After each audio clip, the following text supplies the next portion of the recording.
बढ़ते आगे, खेमेनेई के अंतिम संस्कार की तैयारियां तेज हो गई हैं। मौत के 4 महीने के बाद होंगे सुपुर्दे खाक। मशहद में इमाम रजा दरगाह के पास दफन होंगे। तेहरान, कोम और मशहद में निकलेगा जनाजा। करीब 2 करोड़ लोगों के जुटने का दावा है।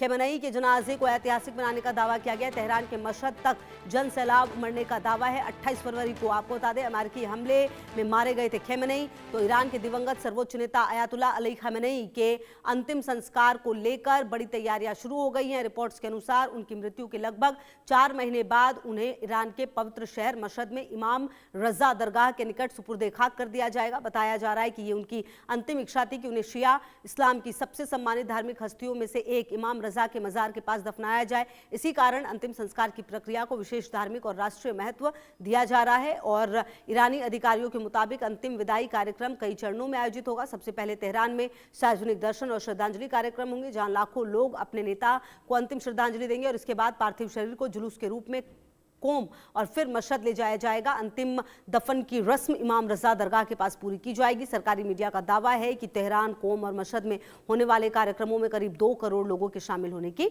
संभावना है। यदि यह अनुमान सही साबित होता है तो ये ईरान के इतिहास के सबसे बड़े जनाजों में से एक होगा। इतना ही नहीं, यह 1989 में इस्लामिक गणराज्य के संस्थापक अयातुल्लाह रुहोल्लाह खमेनेई के अंतिम संस्कार से जुटी भीड़ के रिकॉर्ड की बराबरी कर सकता है या फिर उसे पीछे छोड़ सकता है। सुरक्षा एजेंसियों और प्रशासन ने बड़े पैमाने पर व्यवस्था शुरू कर दी है ताकि लाखों श्रद्धालुओं की मौजूदगी में उनके कार्यक्रम को शांतिपूर्ण ढंग से संपन्न कराया जा सके। ईरान में खमेनेई को देश की राजनीति, धार्मिक व्यवस्था और राष्ट्रीय पहचान का प्रमुख चेहरा माना जाता था।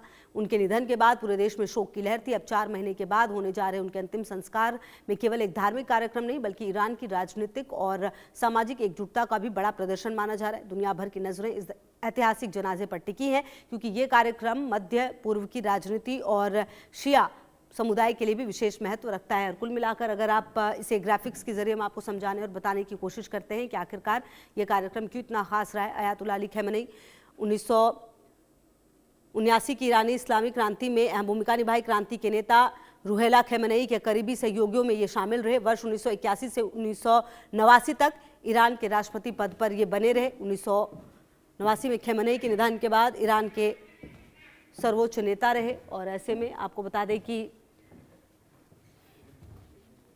ये जो पूरी तस्वीरें सामने आई है, ईरान के मशहद शहर में अली खमेनेई का जन्म हुआ था और अब उनके मौत के बाद जो उनको दफनाने की प्रक्रिया है उसको भी ऐतिहासिक बनाने की तैयारी है। दुनिया भर में चर्चित कार्यकाल में ईरान का परमाणु कार्यक्रम देखिए वैश्विक बहस का केंद्र लगातार बना था।